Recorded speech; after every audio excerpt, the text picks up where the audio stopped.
Hello everyone. Bihar APO के admit card आ चुके हैं। आप लोगों ने देख लिया होगा आपका सेंटर कहाँ कहाँ पड़ा हुआ है।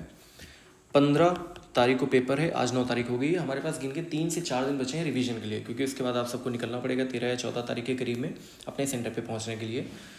तो हमारे पास 3 से 4 दिन बचे हैं। उनमें हम कोशिश करेंगे कि ये कोड ऑफ सिविल प्रोसीजर का एक क्विक रिवीजन हम कर लें, इंपॉर्टेंट सेक्शंस और इंपॉर्टेंट ऑर्डर्स का, ताकि हम एमसीक्यू कर सकें। जिन लोगों ने नहीं भी पढ़ा है वो भी अगर इस वीडियो को देख लेंगे तो वो एमसीक्यू अटेम्प्ट कर पाएंगे।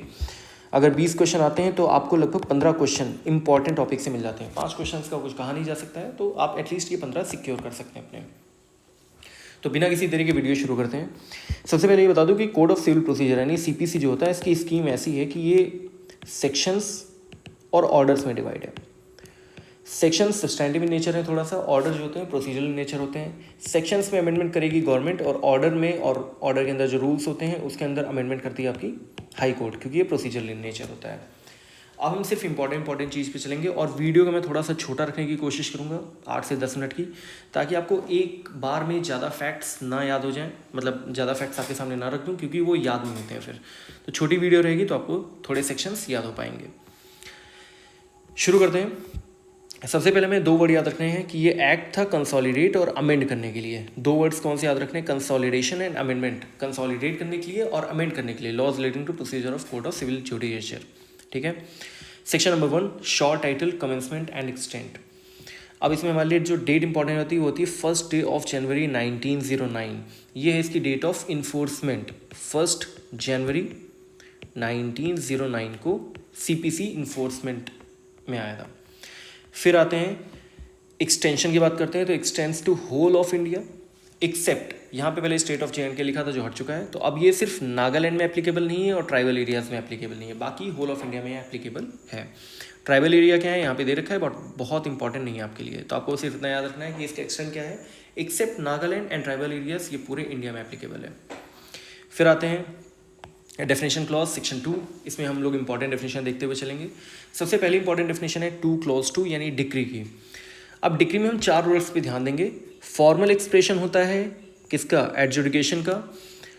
जो कोर्ट एक्सप्रेस कर रहा है उसके रिगार्ड ये कॉन्क्लूसिवली होनी चाहिए, और क्या डिटरमाइन करेगा? ये राइट्स ऑफ द पार्टीज को डिटरमाइन करेगा।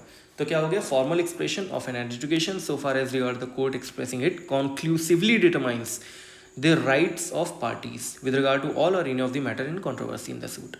अब यहाँ पे बहुत इंपॉर्टेंट चीज़ ये हो जाती है कि यहाँ पे 2 चीज़ों की बात कर दिया गया जिनको डीम डिक्री मानेंगे, और 2 चीज़ें ऐसी हैं जिनको हम डिक्री नहीं मानेंगे।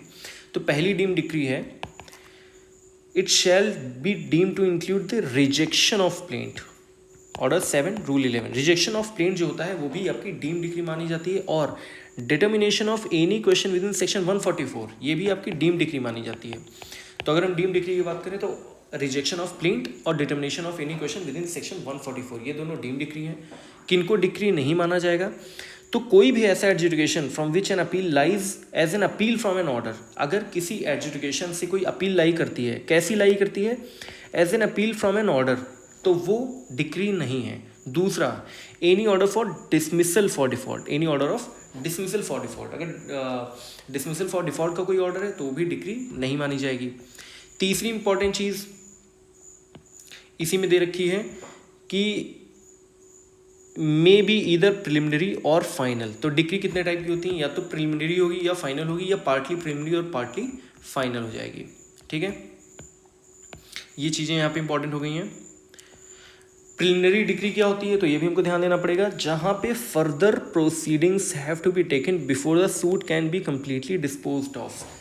तो इसकी डेफिनेशन भी एमसीक्यू में आती है कि प्रिलिमिनरी डिक्री क्या होती है।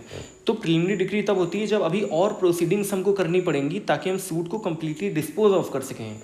अगर और भी प्रोसीडिंग अभी करनी है हमें, तो जो डिक्री आएगी वो प्रिलिमिनरी है। और ये फाइनल कब होगी? It is final when such adjudication completely disposes of the suit. अगर वो कंप्लीटली डिस्पोज ऑफ कर दे रहा है सूट को तो वो फाइनल डिक्री हो जाती है। और it may be partly preliminary and partly final. तो डिक्री 3 टाइप की हो गई, preliminary, final, partly preliminary and partly final. ठीक है। फिर जैसे हमने 2 क्लॉज 2 में याद रख लिया कि डिक्री है, तो अपने आप याद हो जाएगा 2 क्लॉज 3 में हमारा डिक्री होल्डर होता है जिसके फेवर में डिक्री हो। बस इतना याद रखना कि जिसके फेवर में डिक्री है वो हो गया हमारा डिक्री होल्डर। फिर आते हैं हम लोग टू क्लॉज 5 इंपॉर्टेंट है, foreign court. Court means situated outside India and, यहाँ पे एंड वर्ड है और नहीं है, तो कोई ऐसी कोर्ट जो सिचुएट है outside India and not established or continued by authority of central government.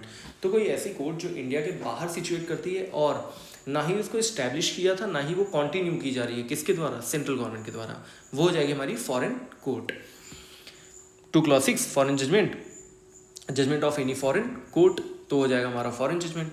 फिर हम आ जाते हैं अगले इंपॉर्टेंट डेफिनेशन पे, वो है सेक्शन 2 क्लॉज 9। जजमेंट क्या होता है? जजमेंट मीन्स द स्टेटमेंट, क्या है वो? स्टेटमेंट है गिवन बाई जज। कौन दे रहा है? जज दे रहा है। On the grounds of the grounds of a decree और ऑर्डर। डिक्री या ऑर्डर के जो ग्राउंड्स हैं उस पे जो स्टेटमेंट है, कौन दे रहा है? जज। उसको क्या बोलेंगे? जजमेंट। और 2 क्लॉज 10 में हम याद रखेंगे judgment debtor means any person against whom. 2 clause 3 में हमने क्या देखा था? डिक्री होल्डर कौन होता है? जिसके फेवर में है, और जजमेंट लेटर कौन है? जिसके अगेंस्ट में है। A decree has been passed, यहाँ याद रखिएगा decree has been passed, judgment नहीं, डिक्री हैज़ बीन पास्ड, ठीक है, या order capable of execution has been made, उसको बोलेंगे जजमेंट लेटर। फिर the most important definition from this definition clause, section 2 clause 11 and 2 clause 12, ये बहुत बार पूछी जाती हैं। लीगल रिप्रेजेंटेटिव कौन होता है? Means any person who in law represent the state of a deceased person. ये स्टेटमेंट बना के पूछ लिया जाता है कि लीगल रिप्रेजेंटेटिव होता कौन है, तो जो भी state of a disease person को रिप्रेजेंट कर रहा है लॉ में, वो हो गया लीगल रिप्रेजेंटेटिव। और ये तो एक्सट्रीमली इंपॉर्टेंट है, mean profit, mesne profit, mean profit, आप जो कहना चाहें इसे। ये ऐसा प्रॉफिट होता है जो आप किसी प्रॉपर्टी के अगर रॉन्गफुल पोजेशन में हैं तो या तो आपने कमा लिया है या ऑर्डिनरी डिलीजेंस अप्लाई करके आप कमा सकते थे, और जो भी कमा सकते थे या कमा लिया है उस पर इंटरेस्ट के साथ जो प्रॉफिट आपने जनरेट किया उसको बोलते हैं मीन प्रॉफिट, ठीक है। और ये इंक्लूड नहीं करता है profit due to improvement made by person in wrongful position. तो अगर पर्सन ने कोई इंप्रूवमेंट कर रखी है, तो मान लीजिए आपने किसी की ज़मीन पे कब्जा कर रखा था, रॉन्गफुल पोजीशन था वो, लेकिन वहाँ पे अपने ज़मीन पे ट्यूबवेल अपने पैसों से लगवाए, उस ट्यूबवेल से पानी आप निकाल करके लोगों की सिंचाई नहरों की करते हैं और उसके बदले आप पैसा लेते हैं, तो उससे जो आपका पैसा आ रहा है वो क्योंकि इंप्रूवमेंट आपने खुद कर रखी थी तो उसका आपको नहीं देना पड़ेगा मीन प्रॉफिट, लेकिन इसके अलावा जितने भी प्रॉफिट्स हैं वो सब मीन प्रॉफिट की कैटेगरी में आ जाएंगे। अब यहाँ से क्वेश्चन आता है जो लड़के अक्सर गलत करते हैं, क्योंकि ये पूरी डेफिनेशन पढ़ने के बाद भी वो इस पर्टिकुलर वर्ड पे ध्यान नहीं देते हैं। वर्ड है रॉन्गफुल पोजीशन। ऐसे तो आपने पढ़ लिया, आपने देख लिया रॉन्गफुल पोजीशन, लेकिन जब पेपर में लिख के आता है wrongful position, unlawful position, illegal position, तब कंफ्यूजन होता है कि एग्जैक्ट वर्ड क्या था। तो वर्ड है रॉन्गफुल पोजीशन। तो 2 क्लॉज 12 हो गया। अब तक हमने इंपॉर्टेंट देखा है 2 clause 2, 2 clause 5, 2 clause 9, 2 clause 11 and 2 clause 12। बस इतने ही हमको याद रखने हैं, इसके अलावा कुछ खास इंपॉर्टेंट नहीं है। फिर आते हैं सेक्शन 3 में। सेक्शन 3 बात करता है सबऑर्डिनेशन ऑफ कोर्ट की। तो बहुत ईजी है, डिस्ट्रिक्ट कोर्ट सबऑर्डिनेट होती है हाई कोर्ट के, और कोई भी civil court of grade inferior to that of district court वो किसके सबऑर्डिनेट हो जाएगी? High court and district court के। यहाँ पे जिस लाइन से क्वेश्चन बनता है वो है every court of small cause. तो जो स्मॉल कॉज कोर्ट होती है वो भी आपके किसके इन्फीरियर होती है? High court and district court, मतलब इनके सबऑर्डिनेट होती है। तो क्वेश्चन जनरली बना देते हैं कि court of small cause is subordinate to high court, district court, both, none of the above. तो लड़के यहाँ पे कंफ्यूज हो जाते हैं क्योंकि कोर्ट ऑफ स्मॉल कॉज पे उन्होंने ध्यान दिया नहीं है, तो जनरली किसी एक पे चले जाते हैं, बट ये subordinate to high court and district court both होगा, ठीक है। चौथा सेविंग क्लॉज है, इंपॉर्टेंट नहीं है। पांचवा एप्लीकेशन टू रेवेन्यू कोड बहुत ज़्यादा इंपॉर्टेंट नहीं है। फिर आ जाते हैं रेवेन्यू में। आप एक चीज़ ध्यान रख सकते हैं, जो सेक्शन 5 दे रखा है applicability to code of revenue, इसमें जो रेवेन्यू कोड है इस पर स्टेटमेंट कई बार बना देता है, बहुत इंपॉर्टेंट नहीं बट बना देता है कि revenue code in subsection 1 means a court having jurisdiction under any local law to entertain suits or other proceeding relating to rent, revenue and profit of land used for agriculture purpose. किन किन चीज़ों के लिए? Rent, revenue या profit of land used for agriculture purpose. इनके लिए जो code बनाई गई है वो हो गई रेवेन्यू कोड, बट ये इंक्लूड नहीं करती है सिविल कोड को। तो क्वेश्चन बनता है कि revenue code includes civil code? नहीं, ठीक है, रेवेन्यू कोड सिविल कोड से अलग है, ठीक। फिर आ जाते हैं हम लोग सेक्शन 6 पेक्यूनियरी जुरिसडिक्शन की बात करता है, बहुत इंपॉर्टेंट नहीं है। 7वां प्रोविंशियल स्मॉल कॉज कोड की बात करता है। 8वां प्रेसिडेंसी स्मॉल कॉज कोड की बात करता है। बस सेक्शन नंबर आप याद रख पाएँ तो ये रख लीजिएगा कि 7वें में प्रोविंशियल है, 8वें में प्रेसिडेंसी है। फिर यहाँ से इंपॉर्टेंट शुरू होता है सेक्शन नंबर 9। सेक्शन नंबर 9 बात करता है सूट्स ऑफ सिविल नेचर की। यहाँ से हमारा पार्ट 1 शुरू होता है। अब तक प्रिलिमिनरी चल रहा था, सेक्शन 1 से 8 तक का प्रिलिमिनरी था। यहाँ से पार्ट 1 शुरू होता है जो जाता है 35B तक का, 35B, 9 to 35B तक चलता है ये। नाम है इसका सूट्स इन जनरल। और सेक्शन नंबर 9 बात करता है सूट्स ऑफ सिविल नेचर। ठीक है, तो सूट्स ऑफ सिविल नेचर क्या होंगे ये डिफाइन कर दिया है यहाँ पे कि कोर्ट के पास जुरिसडिक्शन होगा to try all suits of civil nature excepting suits of which their cognizance is either expressly और इम्प्लाइडली बार्ड। अगर किसी का कॉग्निजेंस लेना एक्सप्रेसली या इम्प्लाइडली बार्ड है तब तो नहीं लेगा कोर्ट, अदर देन दैट कोई भी सूट ऑफ सिविल नेचर होगा उसका कॉग्निजेंस ले लेगा कोर्ट। ठीक है, यहाँ पे जो इसका एक्सप्लेनेशन नंबर 1 है ये थोड़ा सा इंपॉर्टेंट हो जाता है। ये कहता है a suit in which the right to property or an office is contested is a suit of civil nature. अगर बात है राइट टू प्रॉपर्टी की या राइट टू एन ऑफिस की तो वो सूट ऑफ सिविल नेचर बन जाता है। इस बात से कोई फर्क नहीं पड़ेगा कि वो right entirely on the decision of question as to religious rights और सेरेमनीज हैं। मतलब अगर किसी ऑफिस या प्रॉपर्टी पे आप कोई राइट क्लेम कर रहे हैं या डिस्प्यूट चल रहा है, भले वो राइट का जो डिटर्मिनेशन है वो प्योरली सिविल प्योरली रिलीजियस हो या सेरेमोनियल हो, इससे कोई फर्क नहीं पड़ेगा। वो जो सूट होगा वो अपने आप में सूट ऑफ सिविल नेचर बन जाएगा। ठीक है, फिर आते हैं सेक्शन नंबर 10, बहुत इंपॉर्टेंट है। सेक्शन नंबर 10 कहता है स्टे ऑफ सूट, लेकिन हम लोग इसको जानते हैं रेस सब जुडिस के नाम से। ठीक है, रेस सब जुडिस, सब जुडिस का मतलब क्या हो गया, अंडर जुडिशियल कंसिडरेशन। ठीक है, तो रेस सब जुडिस की बात करता है कि no court shall proceed with trial of any suit in which the matter, ये पूरी लाइन आप पढ़ लीजिएगा। इसका मतलब जो है कि अगर कोई एक सूट जिसमें जो मैटर इन इश्यू है वो डायरेक्टली और सब्सटेंशली प्रीवियसली इंस्टीट्यूटेड सूट जैसा ही है बिटवीन द सेम पार्टीज और बिटवीन पार्टीज हुम अंडर हुम दे और any of them claim litigating under the same title, तो और वो सूट अभी पेंडिंग है, कौन सा, जो पहले सूट इंस्टीट्यूट हुआ है वो पेंडिंग है, in the same or any other court in India have jurisdiction to grant the relief. ठीक है, or any court beyond the limit of India established or continued by the central government and having like jurisdiction or before the supreme court.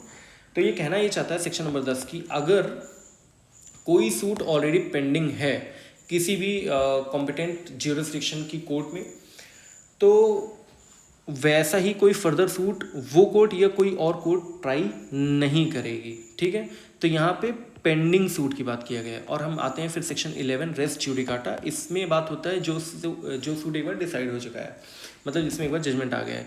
तो no court shall try any suit or issue in which the matter directly or substantially in issue which has been directly or substantially in issue in former suit between the same parties or between parties under whom they or any of them claim litigating under the same title in court of competent to try subsequent suit or suit in which issue has been subsequently raised or has been heard or finally decided by such court।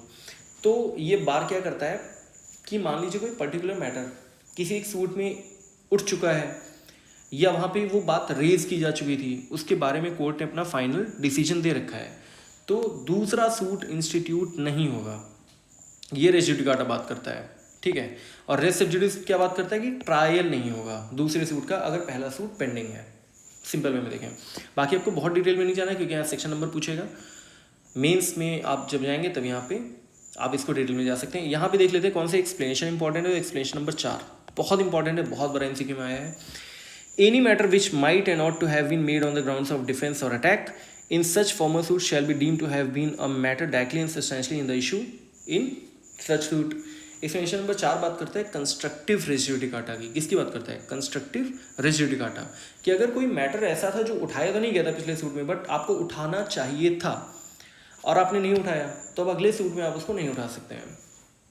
ठीक है, तो मतलब अगर कोई opportunity आपके पास थी पहले पिछले सूट में और आपने उसको मिस कर दिया, आपने उसको यूज़ नहीं किया, तो अब आप अगले सूट में ये कह के नहीं आ सकते कि नहीं इस पर्टिकुलर क्वेश्चन पे डिसीजन नहीं आया था पिछले सूट में। ठीक है, यहाँ पे लग जाएगा कंस्ट्रक्टिव रेस जुडिकाटा। फिर हम आते हैं एक्सप्लेनेशन नंबर 5। अगर कोई रिलीफ क्लेम की गई है और वो एक्सप्रेसली ग्रांट नहीं किया गया है, कोई रिलीफ आपने क्लेम किया है किसी सूट में और उसको एक्सप्रेसली ग्रांट नहीं किया गया है डिक्री में, तो माना जाएगा कि ये रिफ्यूज़ कर दी गई थी बाय द कोर्ट। ठीक है, तो आपने मान लीजिए कि कोई सूट इंस्टीट्यूट किया है, उसमें आपने कोई रिलीफ मांगी थी जिसके बारे में डिक्री में कुछ नहीं लिखा हुआ है और वो ग्रांट भी नहीं की गई, तो मान लिया जाएगा कि वो कोर्ट ने उसको रिफ्यूज़ कर दिया है।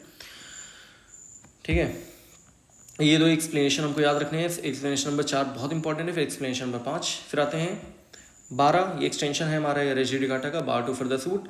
अगर प्रिक्लूडेड बाई रूल्स है कोई आदमी, where plaintiff is precluded by rules, ठीक है, from instituting of further suit in respect of any particular cause, he shall not be entitled to institute a suit in respect of such cause of action in court which is of which this code apply. अगर वो rule के द्वारा board है, rule के द्वारा प्रीक्लूडेड है कि मतलब वो फाइल नहीं कर सकता है कोई सूट, तो जहाँ जहाँ पे भी जिन जिन कोड पे भी ये कोड लग रहा है उनमें वो सूट को इंस्टीट्यूट नहीं कर सकता है।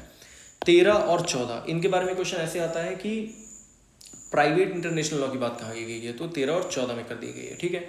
13 बोलता है when foreign judgment not conclusive, इसका मतलब क्या है कि बाकी सभी कंडीशन में फॉरेन जजमेंट कॉन्क्लूसिव होते हैं, सिर्फ इन 6 कंडीशंस में जो ये दे रखी हैं 6 कंडीशन, इसमें हमारा जो फॉरेन जजमेंट होता है वो कॉन्क्लूसिव नहीं होता है।